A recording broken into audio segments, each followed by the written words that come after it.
For this next question, I don't think there could be anybody better than you, Roxanne. So you worked as HR head in many organizations and you now worked with startups. So what qualities should a entrepreneur see besides the technical knowledge? That's a given. But besides the technical knowledge, what innate qualities should a leader have when they're trying to recruit a marketing head or operations head or a CTO? So even a CFO for that matter, because I Yeah. think finance and your capital has to Yeah. be, All the heads. Yeah. all of that, right? So I think from where I've seen and from what I think you pick up the best from the industry. And when you want to pick up the best from the industry, you have to pay them the best, right? So I think somewhere you have to figure out where you want to spend and where you should cut costs, right? If you want, somebody very driven. And I think it's a frequency of two people working together, right? I may want growth at a certain level, but my team members higher, right?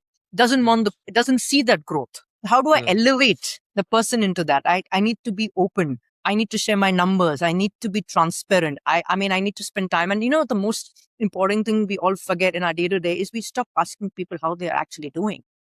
And that makes a lot of difference. I mean, we're so focused on performance and sales and output and numbers. We just, we don't realize the war that the person is going within, whether am I good enough for this role? So I think when a founder just sits down once in a while and just talks, opens up informally, I think that also gives, because then you let the person, you're listening to ideas which may be surprisingly very good, and you may not be able to do that in a very formal setup at times. So from that angle, and just, you can take them for offsites, quarterly, just one day off, picnic. I think that bonding can also bring a lot of change in work culture, the way you see things, the way you want to do things. Because, you can hire, and there's always a thing in the hire and fire, right?